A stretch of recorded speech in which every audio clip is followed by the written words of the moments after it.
Thank you so much for your patience. We were just waiting for folks to filter in, and likely they will continue to do so. But I wanted to kick off the night, or I suppose day, wherever it is that you're joining us. My name is Nama Shahnazayam, and it is a privilege to welcome you to this very unique screening event at the Armenian Institute. For those of you who don't know, the Armenian Institute has been a very unique home for Armenian life based in London for over 20 years. The mission of the organization is really to keep Armenian culture and history alive and keep it a living experience through workshops, programs, events, performances, and also a very unique library and archive. So on behalf of the Institute, it really is a joy to see so many people come together for an event like this. As many know, April is a commemoration month for Armenians around the world.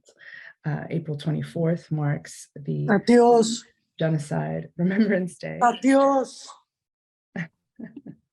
Jose. I love this. This is, what would it be if not an Armenian event without a great intervention? I'll just kind of— If not my mom. Yes, if not Gary's mom. That's no worries. Actually, this maybe was a comment I was going to make a little later, but because that's a great way to interject this.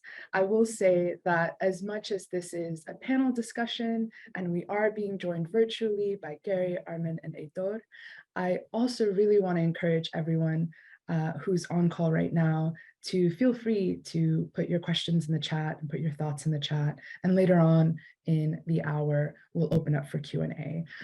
So please feel free to interject. But at the moment, we'll keep everyone muted. So as I was saying, April is Genocide Commemoration Month. And given the way that our Armenian organization thinks about Armenian life, especially resilience and the parallel story of survival, we really like to program events around this theme in this month. And therefore, this is a documentary that we're really pleased to talk about tonight. It's an opportunity for reflection, thinking about how does what is happening now impact the way that we think about the past, and how does the past impact how we think about what is happening now. So as I say, I'm very pleased to host the makers of The Peace of All. The Peace of All is a film I know Gary has been working on for quite some time. It's a documentary about Artsakh, a place often known as Nagorno Karabakh. It's people, their fight for survival, their fight for self-determination. The film is really a unique patchwork of voices, of histories. It does do a lot in service of trying to put all of these big geopolitical questions into a very human perspective. And suffice it to say, I'm pleased to be moderating this conversation because it is one that is unavoidable at this time in the Armenian story. I would like to formally welcome filmmaker Gary Gananian, historian Heitor Loureiro, and co-producer Armen Karaoghlanian. Thank you for joining us. And of course, a warm welcome to everyone in our audience tonight. As I already mentioned, if you all have questions throughout the night, we're hoping to make this as interactive as possible. So feel free to either raise your hand or put your questions in the chat. But we'll be getting to those later on.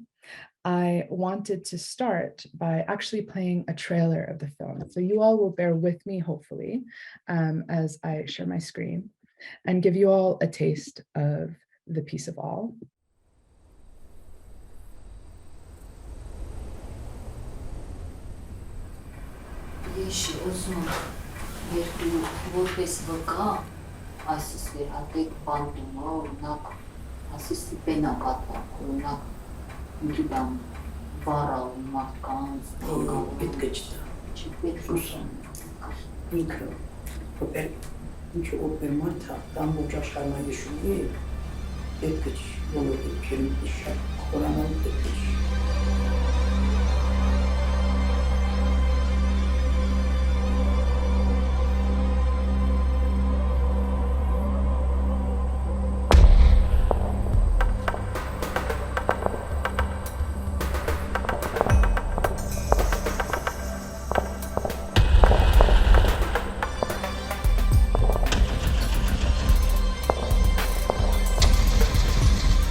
Snehi noran aci luisinabe.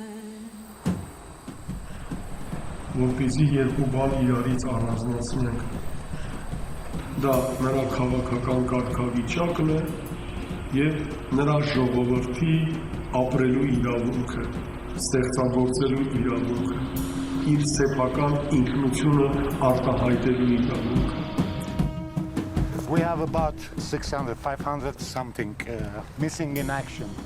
Some parents, they still believe that their children are alive. They've never been found dead or no information at all. Everybody says, this is my place, I'm going to be next to the commander. So once there was an argument, I said, whoever dies first, he will be buried here. Who wants to die first? Nobody wants. No one is rushing.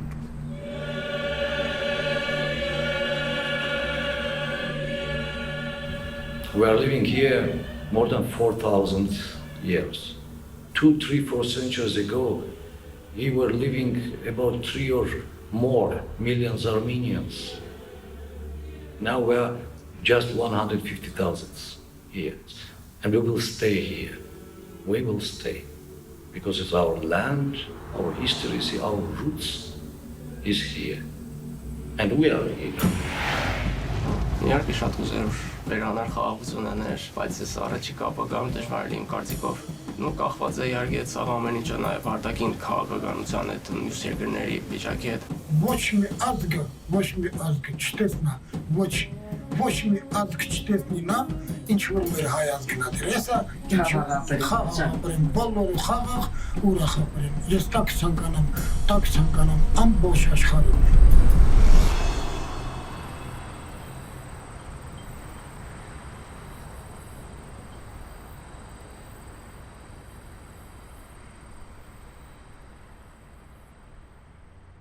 It's very hard to follow that with any words, but I put it all to you to introduce yourselves formally this evening. So Gary, would you like to start first? Could you tell us a little bit about yourself and how you came to be involved in this project, how you started this project? Sure. I was, well, I've been making films since 2011, and my first film was also a documentary that has an Armenian theme. It's called Armenian Rhapsody. Soon after it was released, I went back to Armenia in 2013. And I went to Artsakh for the first time. And I hadn't even actually reached Stepanakert. I was just like on the road, on the way there, and I was already thinking, this has to be my next project. And I managed to go back there in 2014 and shoot for about 40 days. Shoot, not literally, just film for 40 days. And yeah, and then that's how it went. That's more or less how it happened. I was just very, I would say, inspired by just what I saw on the way there, and obviously the very unique situation that it's in, right? I mean, now obviously it's changed quite a bit, but to be in that kind of geopolitical limbo in a way was something that I thought was a story that was worth telling, and more than worth telling, even necessary to be told, and a very unknown story, and also something related to me personally. Yeah, I remember ages ago when you mentioned this project to me, we were talking about kind of capturing this moment in time, because so much had shifted so rapidly. So even the 2016 4-day war, and then certainly almost, what feels like so soon after the catastrophic 2020 war, having this archival footage of life just before this rupture. Heitor, I wonder if you can talk a little bit about how you came to be involved in this project and what your role was. Yeah, sure. Gary and I were friends like more than 15 years maybe. And when he came back from Artsakh, we met and we discussed this project, these ideas that he had on his mind. And then I moved to Armenia in 2015. And meanwhile, he was like working on the material that he had, and he needs something from Artsakh, from Armenia. I was there. I was trying to facilitate this project, especially Gary, if I'm not mistaken, some material from archives, TV archives. And then I became this kind of assistant in the field at this time. Then I came back to Brazil to finish my PhD, and then I went to Armenia another time in 2017. I've been to Artsakh 3 times.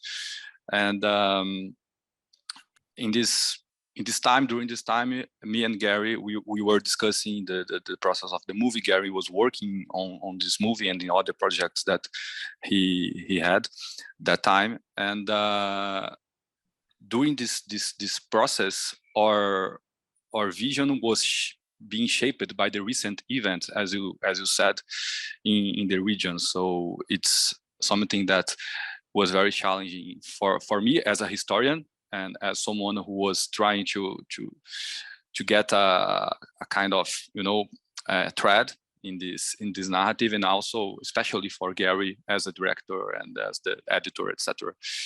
And then Gary gave me a very precise instruction, and the hardest one, that was trying to reach Serj Tankian to get his song on the movie.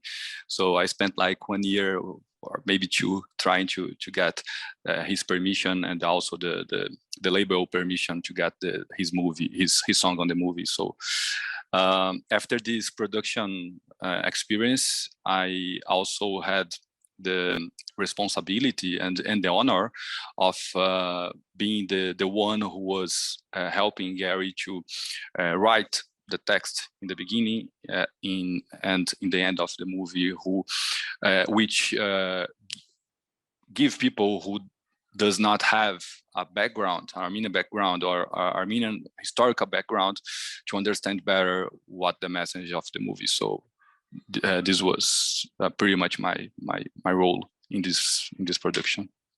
Like an all-encompassing role. I did want to ask you, Heitor, to share, just some of us have the privilege of knowing you. Not many might know your historic background, your academic background, and what you focus on. Yeah, sure. Well, first thing first, I'm not Armenian. I'm Brazilian, in spite of having an Ararat here on my wall, as you guys can see. But I just heard about the Armenian Genocide because of System of a Down's songs and albums, and then I became passionate about the subject and the culture, etc. And then I got my degree in history, and I had the chance of getting some scholarships to visit Armenia in 2015 in order to gather material to my PhD. So I lived in Yerevan for 1 semester approximately in 2015. It was the year of the centenary of the Armenian Genocide, so it was a very unique experience for me as a human being and as a scholar. And I finished my PhD and started teaching in Brazil, advising some researchers, publishing my papers, books, etc. So yeah, it's pretty much like that. I am one of the few scholars in Brazil who look at the Armenian question, the Armenian genocide, the Armenian history, and the Armenian diaspora here in Brazil and South America. So nowadays we have like a broader team working together. Daniel is here, who is also working on this subject. And yeah, that's my background. And thank you for sharing that. I thought it was important to put this into context, why you all are here as you are. And Armen, could you tell us a little bit about the Armenian Film Society, an incredible organization? If you're not following the Armenian Film Society, you should. Can you tell us a little bit about the organization and also your role in this film? Yeah, thank you for having us. Armenian Film Society was founded by myself and my wife, Mary, in 2015. I had at that time been writing about Armenian film. I was teaching a college course, and I really loved being able to spotlight and talk about Armenian films because I had grown up on a lot of these films. I had family and my parents who talked about these films, but there was no way of accessing them. There was no way of having a shared space to talk about them and watch them collectively.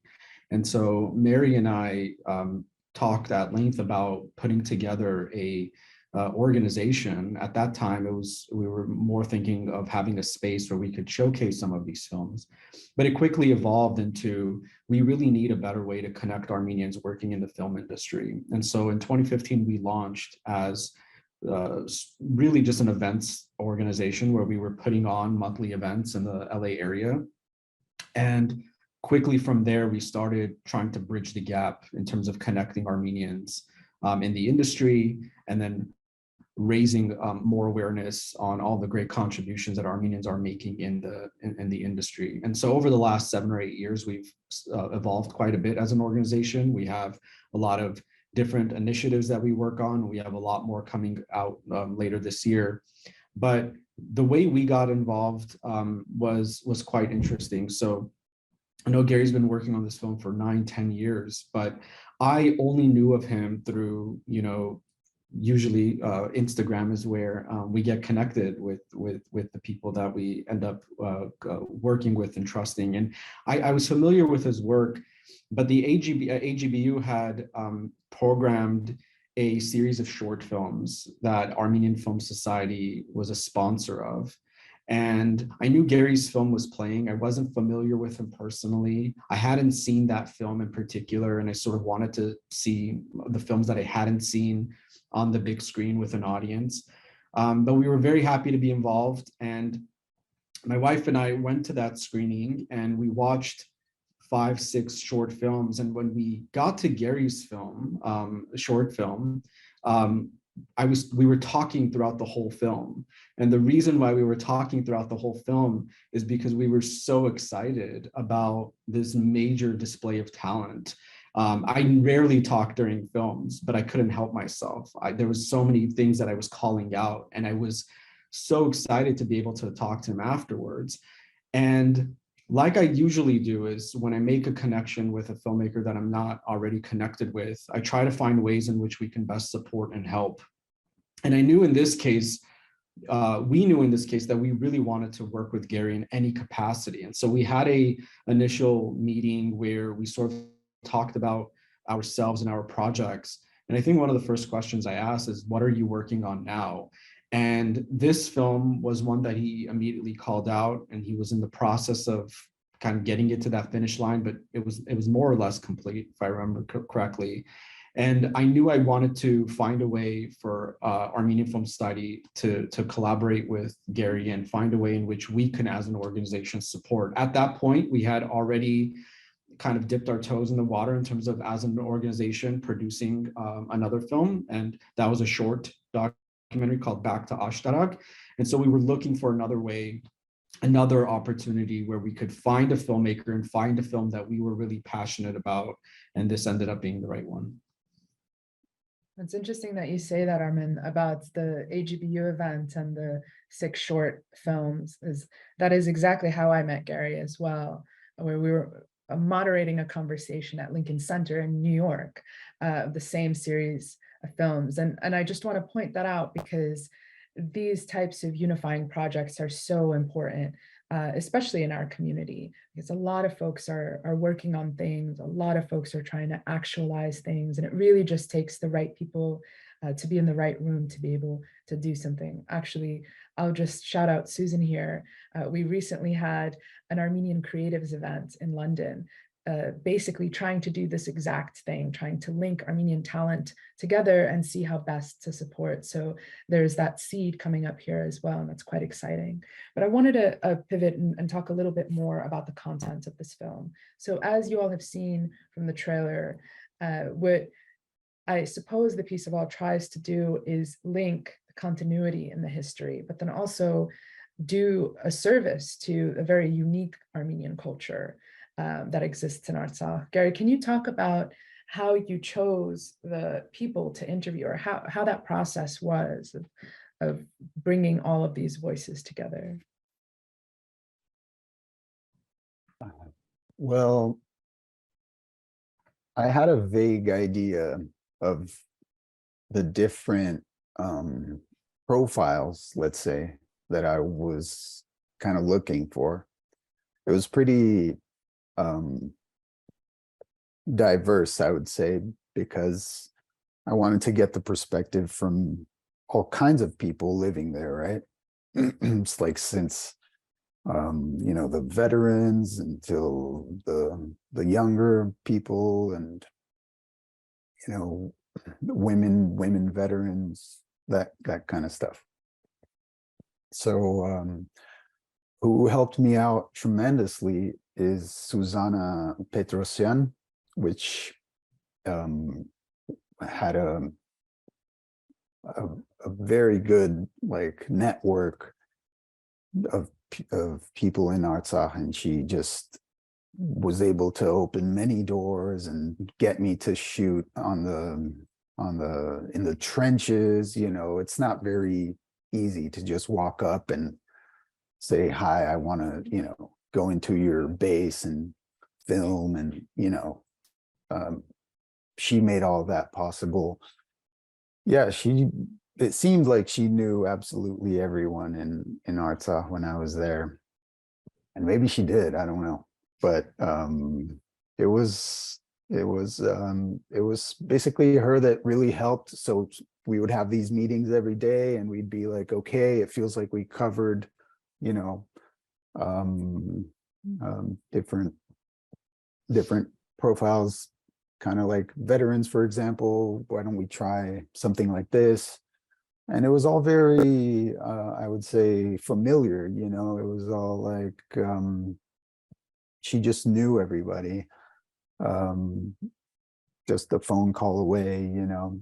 And yeah, and a lot of things, obviously, especially in documentaries, I would say, is things you just come across, you know. I mean, you just stumble upon these amazing stories that you really are not expecting. Sometimes I wasn't even understanding, to be honest, because sometimes they were speaking in some Artsakh dialect or Russian or something, and I didn't know what they were saying. And then I found out that what they said was kind of mind-blowing. And so anyways, yeah, it's kind of like having a sort of plan and then things just happening, you know, as you go. Right. And I feel, you know, it's interesting, especially with Armenians, we're not a very quiet people. So I feel like once you you ask a question and you get presumably hours and hours of people talking and sharing, and obviously people were asked quite sensitive things as well. You know, they're in the documentary, which I've had the pleasure of watching, people are talking about really tumultuous times. And obviously the war, the first war, was very brutal as well. And so did you find that there was something that you did that made them speak a little more? Or was it really just Susanna and people trusting this person and trusting you all by default? Well, yeah, I think that the trust that they all had in Susanna really helped. I mean, some of them were almost like family, or literally family or friends, you know. So there was obviously that comfort, let's say, you know. They felt at ease to talk to her. there were very few interviews where I was talking. For example, in the trenches, Susanna wasn't there, so I ended up having to, you know, ask the questions with my really, you know, kind of dodgy Armenian, Western, you know, mixed with Arabic and Turkish and French and whatever. But yeah, it definitely helped to have her, but it's very different. Each interview is very different. Each person is very different. Like, there are people that are just very easy to give you the gold, let's say, you know, like somebody that's very eloquent and used to public speaking or whatever. They're just gonna give you the whole rap just with one question.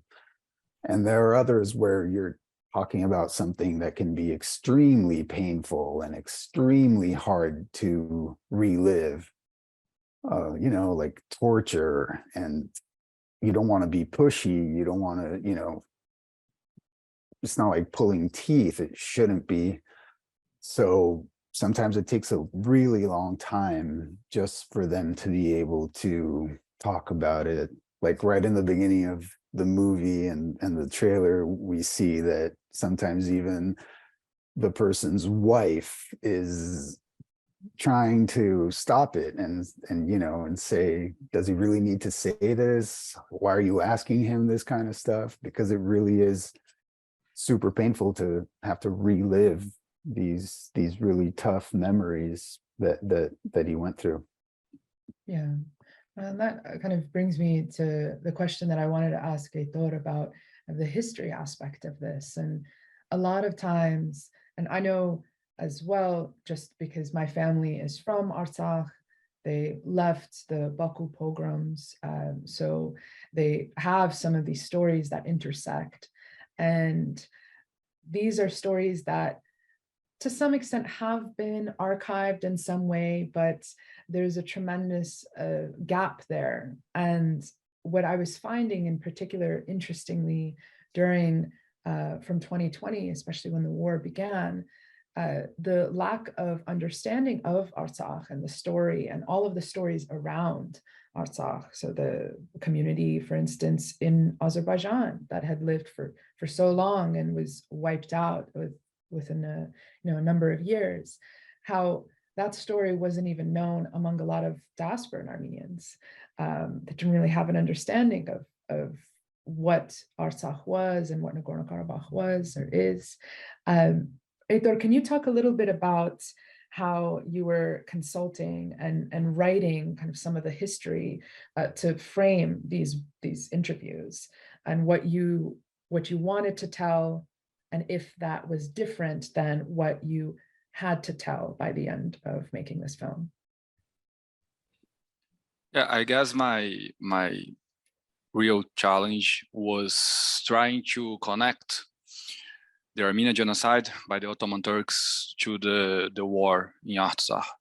So we were trying, it was Gary's idea actually.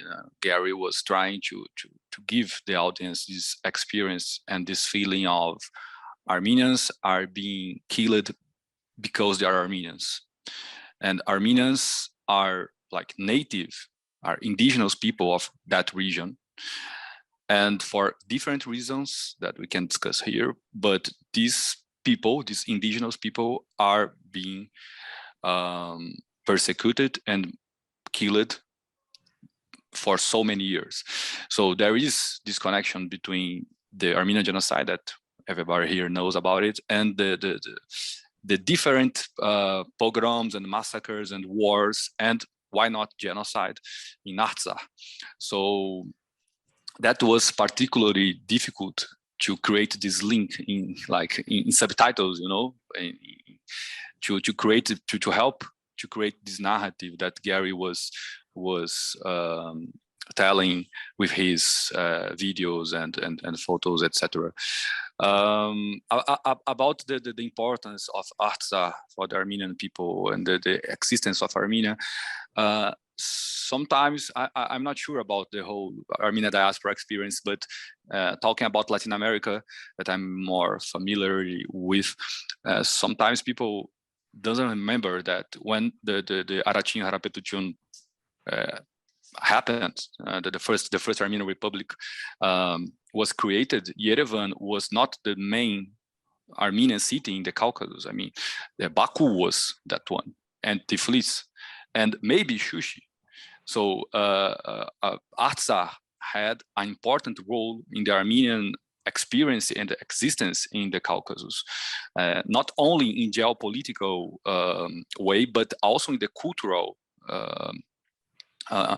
knowledge and information and newspapers and etc.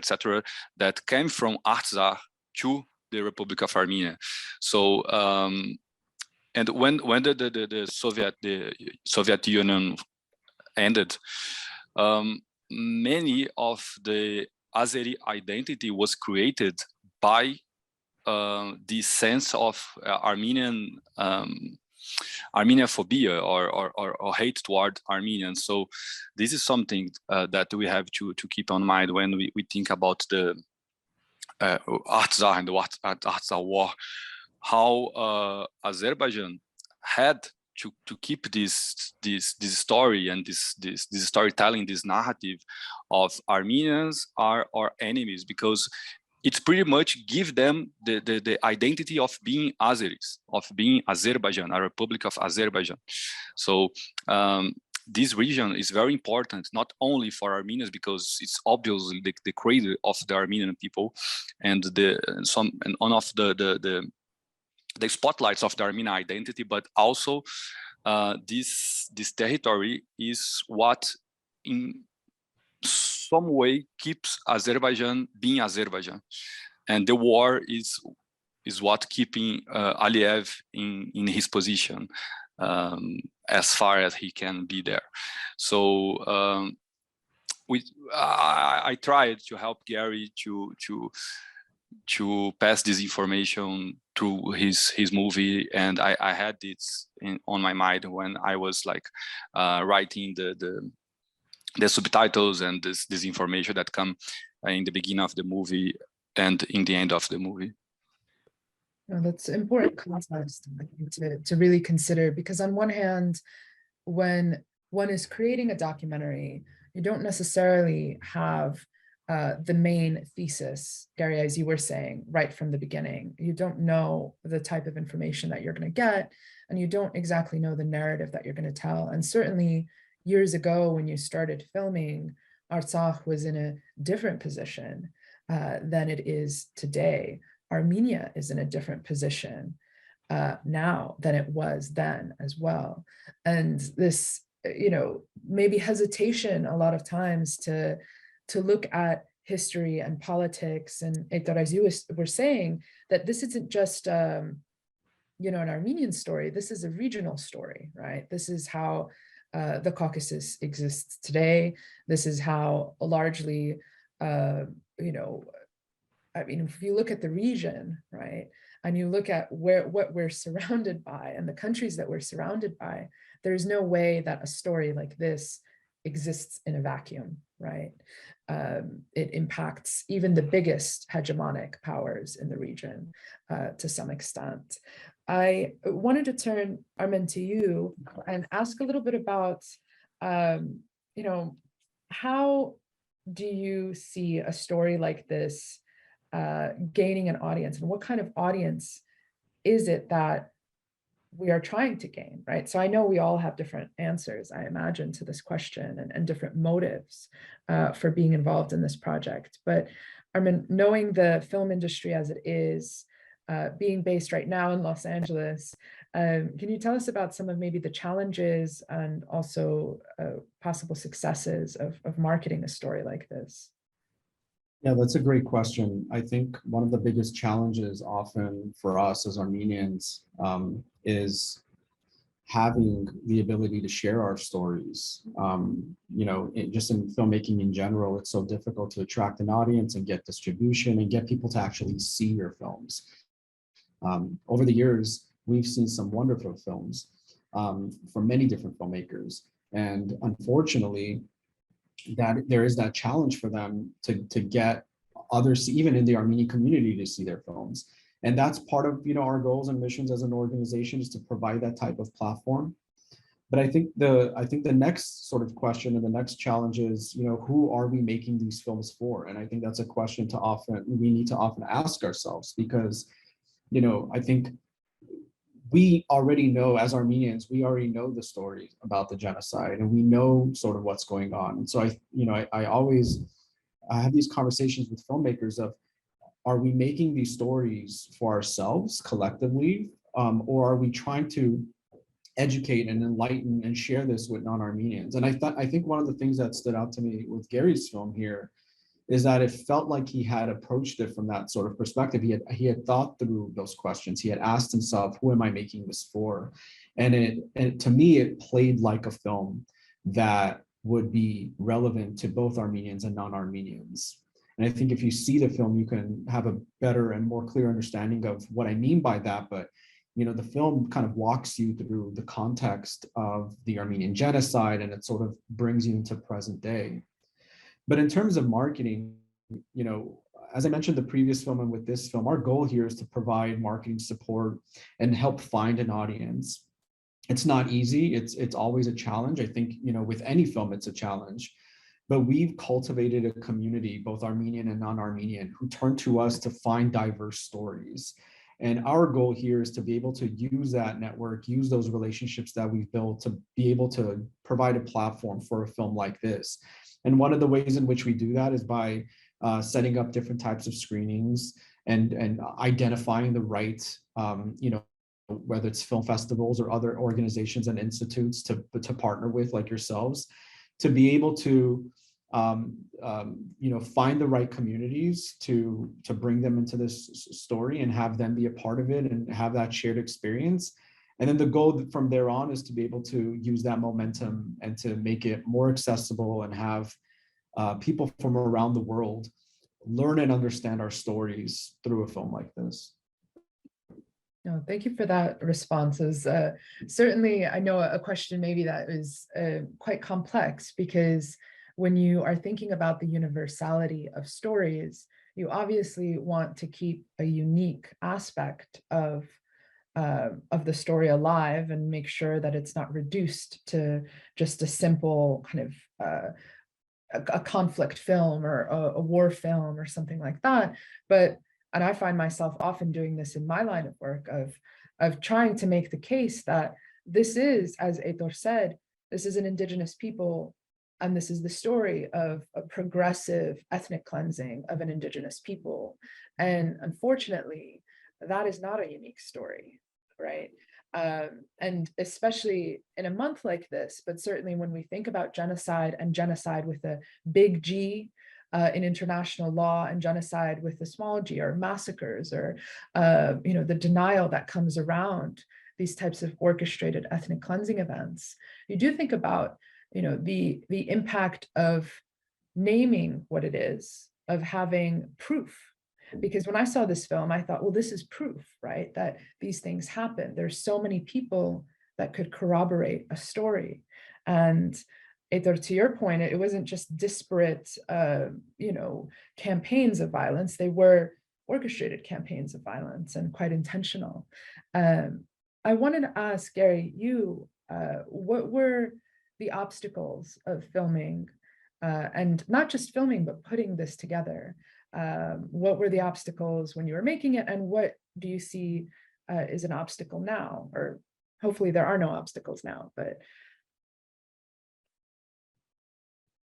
Well, at least personally, I feel like there's always obstacles when it comes to films. There's obstacles in developing it. There's obstacles in shooting. There's obstacles in making it, a final film in the whole post-production. And once it's ready, there's also the obstacles, like Armen mentioned, of, you know, making it seen, finding the audience, all of that.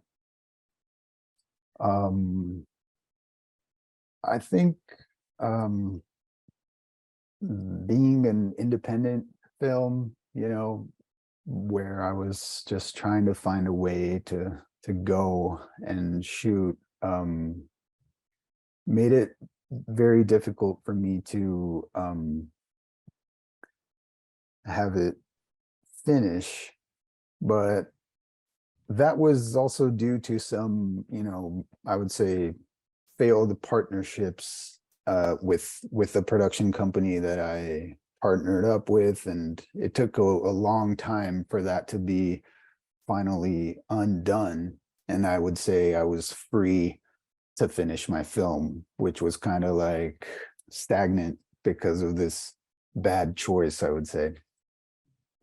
But the funny, kind of ironic thing was that when I said, okay, now the film is ready, the 2020 war broke out, and I was like, we're gonna have to re-edit the film, at least to include, you know, these happenings. So then in film, everything takes a really long time, especially, you know, independent, you know, like kind of low budget, low to no budget film. So we did a whole round of research and getting new footage and retelling the story. Heitor having to rewrite stuff, you know, which ended up becoming a narration, you know, in the epilogue and the prologue of the film.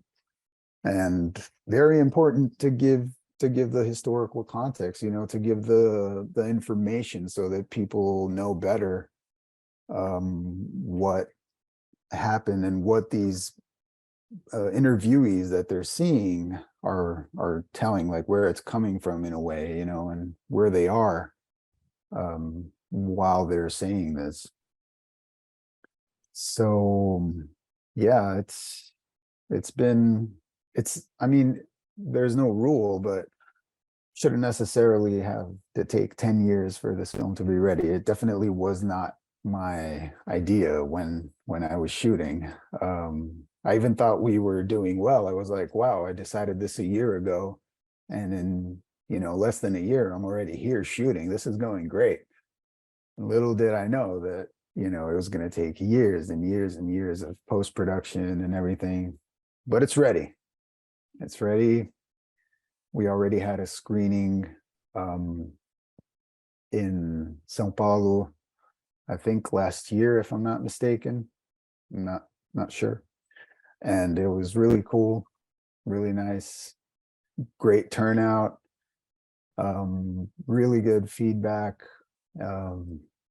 And yeah, now we're working with Armen, the Armenian Film Society, trying to, you know, plan how the film will be seen and distributed. And, you know, like one thing that I heard maybe 10 years ago when we were trying to sell Armenian Rhapsody, there was one film agent that said, you got to get this film out of the ghetto, he said, you know, which kind of, I remembered when you were mentioning how, you know, sometimes it's just by us, for us, you know, it's like preaching to the choir, you know what I mean, kind of thing. I feel like we're trying to make it seen outside of our ghetto, let's say. Yeah. Could I ask, well, two questions, because I was going to ask how everyone here can support the film and what are the next steps. One, how people can see the film in its totality. But before that, just a quick question on budget and how long, well, how cumulatively the budget has amounted to. What was it over the 10 years that you were making this film? If you had to guess, unless you know.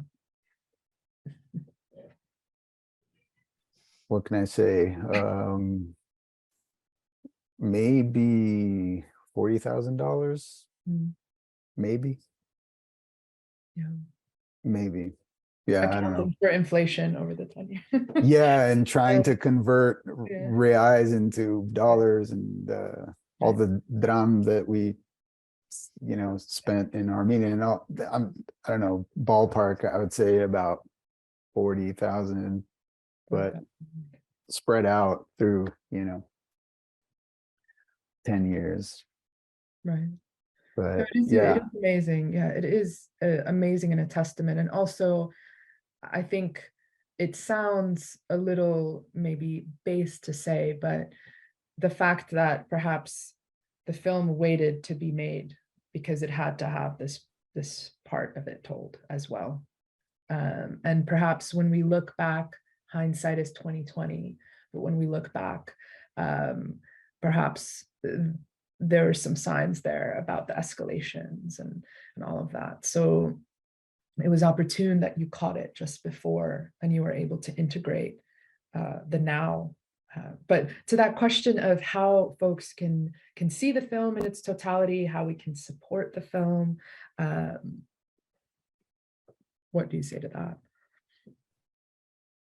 Well, like Armen mentioned, we're organizing screenings. I think it's they're probably starting second semester of this year, and hopefully it'll be also screened in a few festivals as well, and eventually some distribution on some platform. We'll keep everybody posted.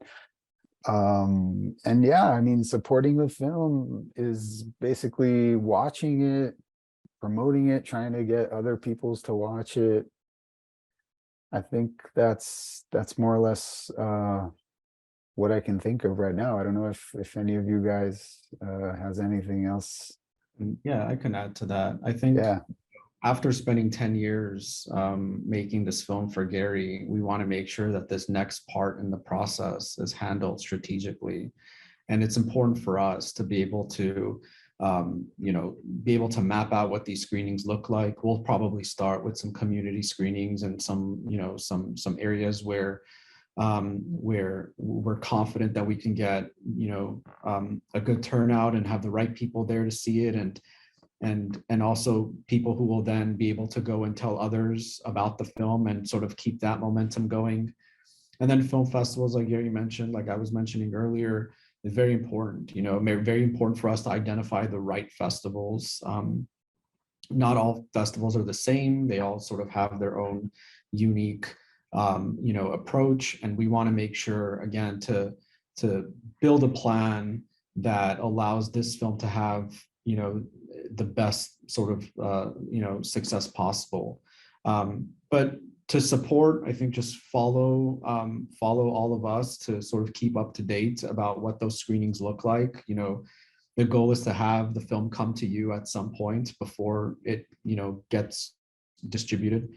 And the way you can support is by coming and watching and telling your friends and family. And if there's a screening happening where you have friends and family and other people who want to come and learn about the story and see this film, again, it's not just a film for Armenians, it's a film for everyone to be able to truly understand the complexity of these issues here.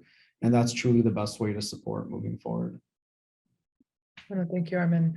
I really do want to urge everyone here to follow everyone on this call right now, but also to really think kind of creatively about how to platform films and how to platform stories. If the trailer showed you anything, it's that this is an exceptionally well-made film as well. And Armen, this is to your point of when you first saw Gary's work, I had the same response. It really is striking and beautiful, and musically, visually, it is something to behold. So even though it is heavy for a lot of us to metabolize the story at this time, I think it's a great service to our community and also really the world at large to be able to have this type of media and reflect on these headline well, I wish this conflict was a headline conflict, but to really think about current events. I have just one question before I turn over to everyone in the audience, and please do feel free to ask away.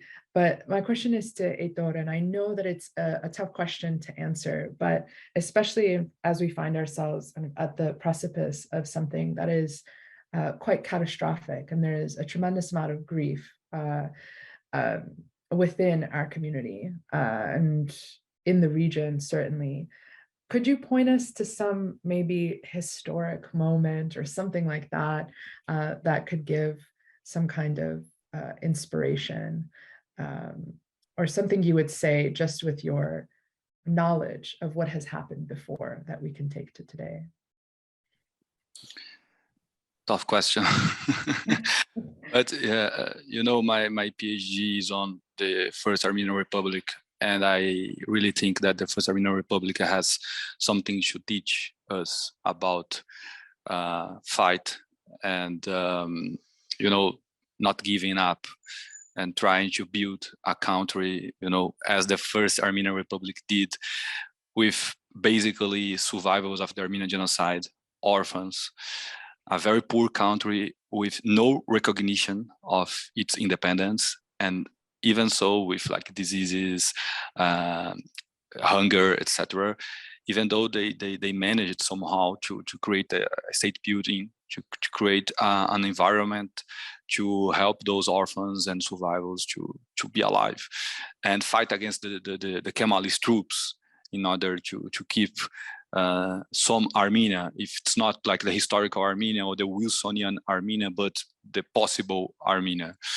And those 2.5 years were pretty much well studied by Richard Hovhannisyan and other great historians. But I guess it has to be like revisited and re-studied in order to maybe inspire the current government of Armenia and the Armenians everywhere to build again Armenia, to build again, you know, some kind of way of surviving, fight against the enemies. And I'm not saying that in like a nationalist way, because of course I'm not Armenian.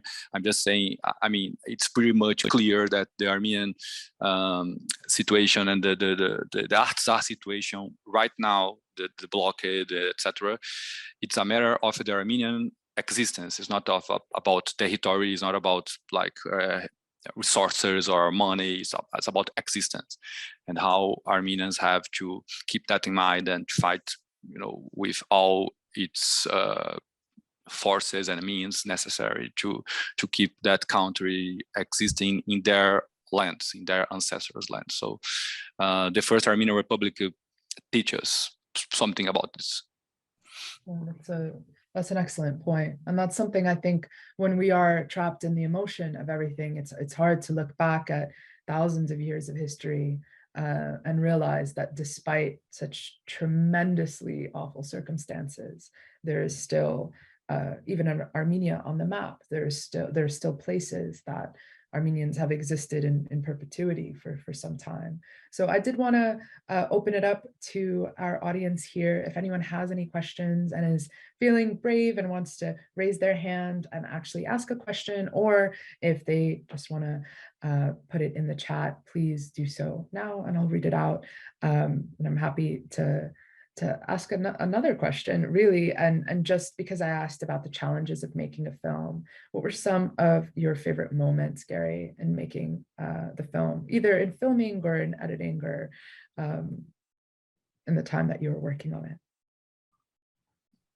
Well, to me, being on set is always very, very satisfying. So just to be there and doing what I had envisioned and being able to, you know, meet all these people, record all these stories, and everything was amazing. I loved the whole experience of it.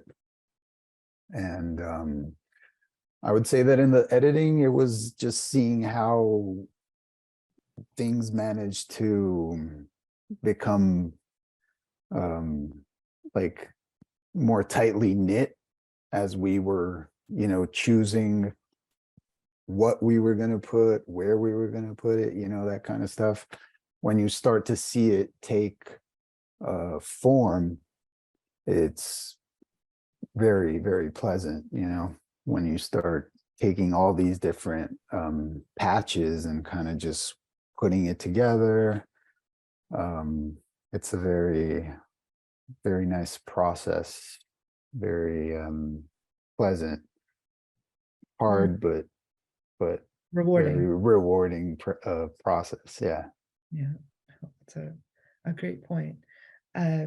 I see that there's a question from Mariana, and it's a bit of a tricky question, but she asks, do you think a movie like this made by an Armenian takes the kind of credibility of it in a different way in the international community? So is this something that could be seen as biased?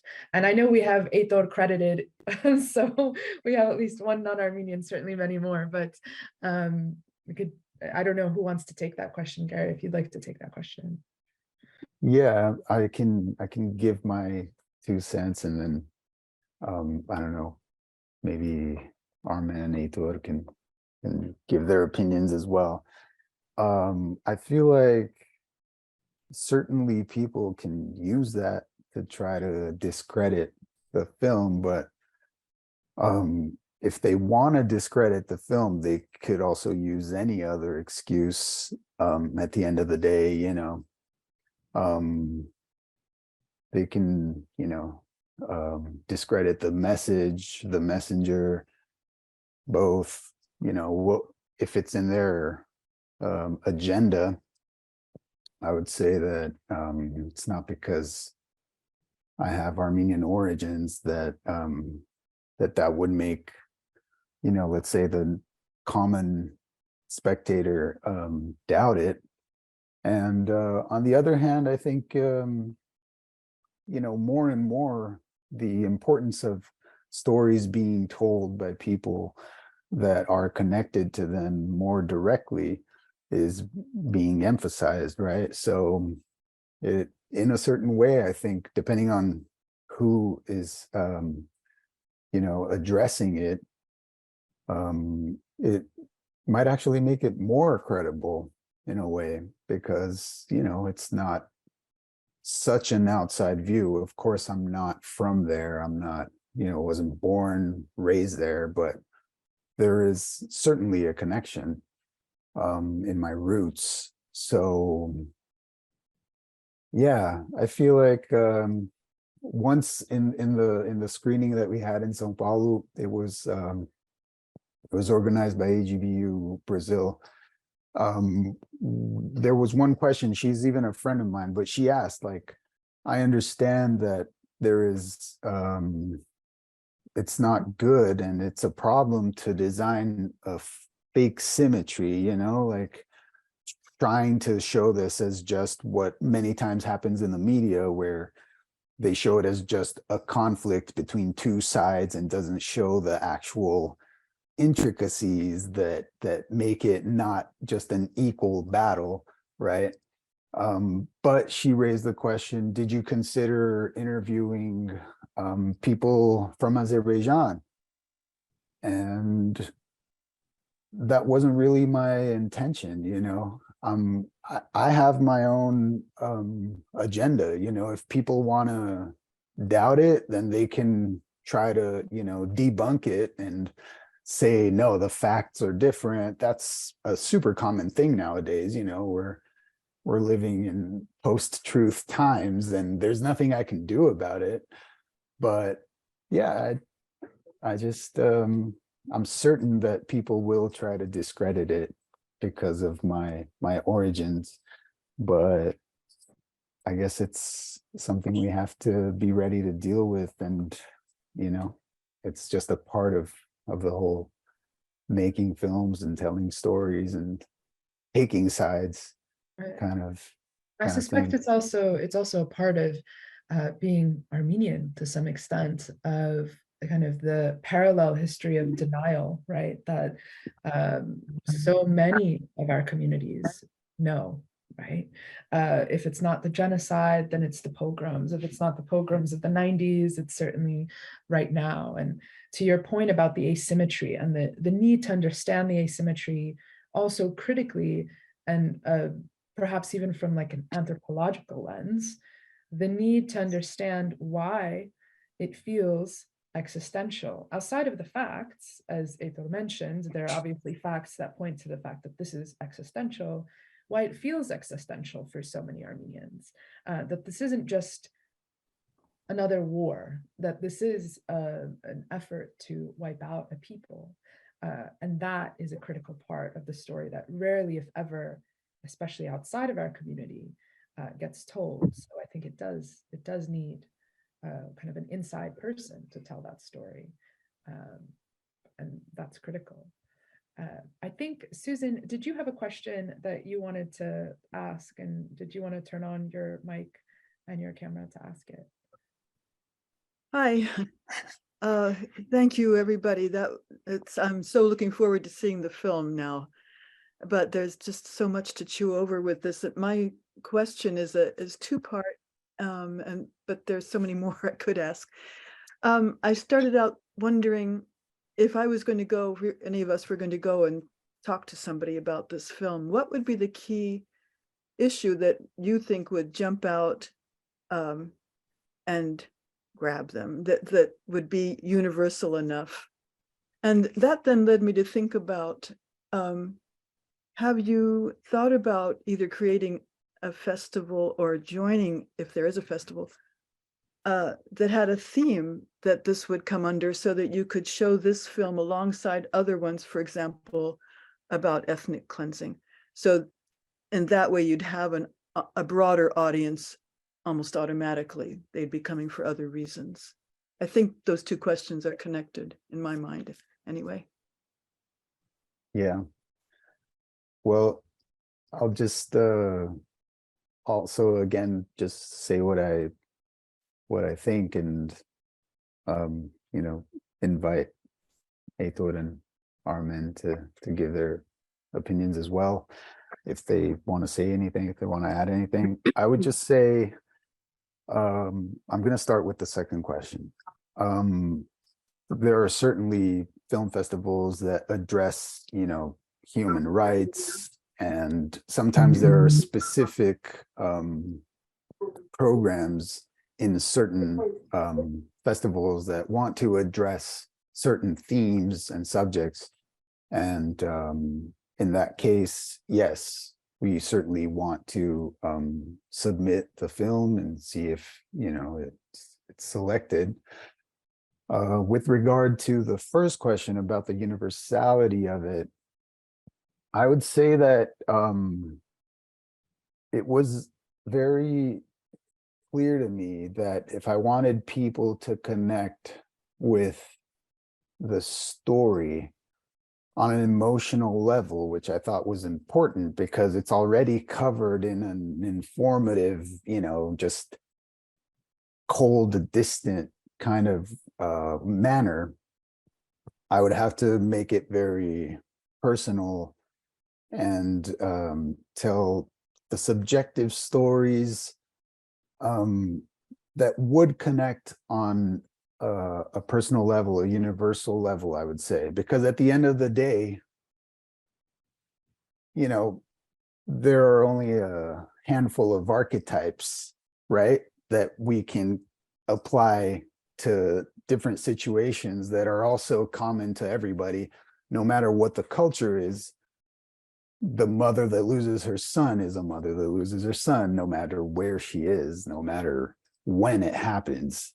And these individual stories that I believe are easy to empathize with, no matter who you are, no matter where you are, where you're from, bring that element that I think is the universality and making it easy to relate with. It's, I would say, on a human level, right?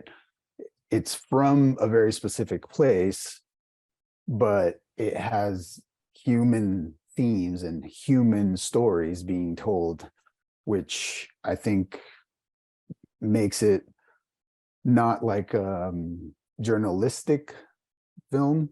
I tried to keep the informative aspect and the informative parts of it really condensed in the epilogue and prologue, while making the bulk of it something that tries to make people connect emotionally and not just, you know, intellectually or just via information, you know. So I feel like that is that was my goal, and for now I feel like it kind of has, you know, come through to the few people that have seen it. And I'd like to just add to that, to the second part of that question, Susan. So part of what I was saying earlier, I think you really eloquently described, is that when we sort of think about these different screenings and these different festivals we'll be a part of, different places that we might screen the film, those are the types of things that we're taking into consideration. We definitely want to be able to attract as wide of an audience as possible. And like you mentioned, in some cases, it's finding the right theme that we can fit the film into. Not every screening will be the same, but looking at the different ways in which we can sort of involve our film to an already existing format or an existing screening series. Those are things that we're looking at very closely, but it's great that you brought it up, because I think that is important. It is important to think about it a little bit more broadly and how we can attract a wider audience through that type of lens. Thank you, Susan. Yeah, and if I can add something, probably the most powerful and painful documentary that I've ever seen was about genocide and ethnic cleansing, was The Act of Killing. And it's about Indonesia genocide in 1965. And well, it's totally not connected with Brazil or my reality or my knowledge about that particular area of the earth at that point, but it's very powerful. And somehow the director managed, Joshua Oppenheimer, the director, managed to tell that story, that kind of hidden story or not told story, to the world. And I truly believe Gary did the same with this movie, and I'm very happy that Armen is talking about how get this movie on the theaters and to get people to watch that, because this movie is also powerful, and it has this power of reaching many people, because for many years many historians and journalists and many of us maybe were talking about the Armenian genocide as the Armenian Holocaust, you know, in order to get people's attention, because Holocaust was well known. So the Armenian people suffered the genocide as the Jew people suffered a genocide. So yeah, the Armenian Holocaust. Thank God we don't need to do this anymore. I mean, the Armenian genocide stands by itself in media and cultural environment, etc., etc. At least in Brazil and America and Europe, I believe.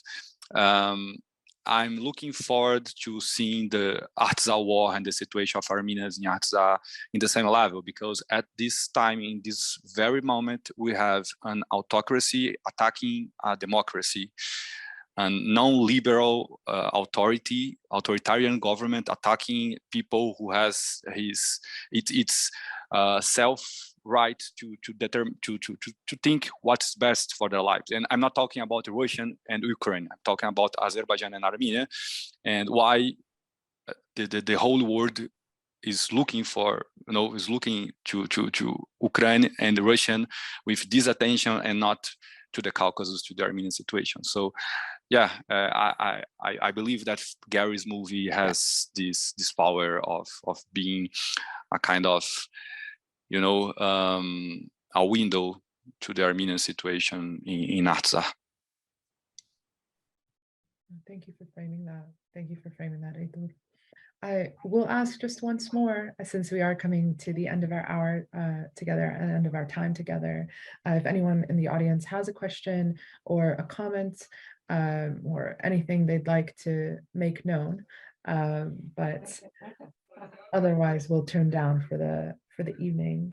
I have a question. So I think given where we're at with Artsakh and the increasing attacks that are taking place on Armenian soil, is there anything that you would have done differently in the movie to maybe really get across I mean, it is a bad situation and it should be enough, but do you feel that there is anything more that could have been done given where we're at? And just as a side note, as I'm part of AGBU YP London, and so we're trying to do a fundraiser awareness project at the moment given it's April 24th, because I think that what we're seeing, particularly with Armenians, is just a continuous repetition of history. And I think that what I find dangerous in all of this is that it's in the last 100 years. And we're not seeing anything significant change for us.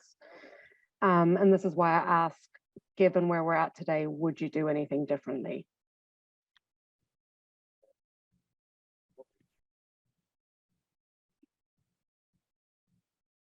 Hi. I'm sorry, I thought you were asking the question to Heitor. I thought it was more of a, It's more to the whole team. Oh. It's very hard for me to say if I would have done something differently, I mean, to be honest, if I knew all the things that were awaiting me in the future, would I even have done things the way I did? I don't know. I mean, I could just speculate here and say whatever, but it's just really hard for me to say what I might have done different. I honestly don't know. I'm sorry. I just don't want to say anything and not be sincere about it, So yeah, I'd rather maybe if Heitor wants to comment, about the situation like you brought up, involving everything that's been happening and is happening and all of that. And just another thing that I forgot to mention that I find that is very interesting, sad obviously, but interesting, is to see how even though things are organized chronologically, right? Because we're trying to tell a story and there's the order of things. It's really curious how, if you look at the history in the region regarding Armenians and Azerbaijan and Turkey and everything, like it doesn't seem to be so linear, and at a moment it starts looking cyclical. It starts looking like we're just going through different cycles of almost the same thing. And on one hand, of course, we have to praise the resilience. It is something that has to be, admired and, appreciated. But on the other hand, couldn't we get to a point where we don't have to worry so much about mere survival and maybe, be able to go a bit beyond that? Of course we do. I'm not saying that's all we're doing and that's all that's happening in Armenia, but it is a big part of it, And yeah, I just ask myself, will we eventually break free from this cycle and be able to thrive and not have to deal with such big threats that are, that have been a constant for centuries. It's a good point. It's a good point to make. It's a harrowing point. It's certainly something I know that many of us often think about, if I'm being honest, or I certainly do, kind of the cyclical nature, and also, is it a cycle that is progressing, and perhaps the devastation is lessening, or is it not? Is it the same kind of level and the scope? And I mean, when we think of numbers and deaths, it is harrowing. It is harrowing, and that's certainly not the note that I would want to wrap this conversation up on, because I do think that, as the time that we've spent together has shown, this film is quite beautiful and does celebrate the right to self-determination. It does celebrate a very unique culture, an uninterrupted Armenian life for centuries, and the kind of the perspective that we ought to have about what is at stake, I think, is heightened in that regard. So I did really genuinely want to thank each of you, Gary, Heitor, Armen, for joining us, for sharing this film with us, for making the film, for making the piece of all. It's a question maybe that can wrap all of this up, just asking about the name of the film. Gary, where did that come from? This was something that we spoke about recently, me and Armen. I kind of wanted to make a little sort of play with words in a way. One of the final, the final thing that is actually said is that, despite everything that happened to him, the only thing that he wants is for everybody to live in peace. That's all he wants, which seems extremely unattainable. So that was one of the origins of the name. The other one is a bit of a word play with peace, as in a piece of all, right? Because everybody seems to claim ownership of that piece of land. And also, since one of the main narrative lines happens in the cemetery, right, with the veteran Shahe Ajemian just going around and saying, this monument is for this. Here's where Gado is, buried. And it's the famous, where everyone is in peace, rest in peace. So yeah, it was my attempt to kind of bring everything together in the name. No, it is has a few different layers to it. It is a brilliant name, and the typography is unique. And again, the visual language of the film is stunning. I want to thank you all again. I want to thank everyone here for joining us from all over the world. As I said, we here at the Armenian Institute always have our physical and virtual doors open. We have a rare archive of books, and in addition to the events that we program, we're always willing to take questions and have people interact with us, as you have done today. In fact, our next in-person meeting and event will be on April 20th, and it is actually, speaking of pieces of things, it's entitled Memories of Survival Through Treasured Objects. And so what we'll be doing is we'll be highlighting the important ways that certain treasured objects that have been passed down in families really echo the survival of folks that had survived the Armenian Genocide, and where they are today. To close the night, I wanted to take advantage of having somewhat of a captive audience, and also acknowledging the fact that the situation in Armenia and Artsakh is more and more troubling as the days go on. We seem to be standing, as was said, at a precipice, this very pivotal moment, not just in history of our people, but in the history of the region and the history of the world, especially as such an ancient culture. And at the risk of sounding very trite, I wanted to leave us with some hope to meditate on, and a very unlikely source, this poet Vahan Tekian, who We have copies of this book in the library, so please come and see them. But this is a poet who's not really known for very positive, joyful poems, but he does have a poem called Ode to Joy, and I just wanted to read one section of it before we broke. So this ode to joy, joy that fills the dark sky, and earth as a redemptive, purifying creator. Bit by bit from my sad soul, this ode presses and pulls up a rose bush from the dark soil, bud by bud. And no matter how far behind somber clouds, no matter how quietly your song is strangled or drowned out by thunder, you exist. Happiness. So once again, thank you all for joining us. And we really do hope to see you all very, very soon. Have a great night. Have a great day.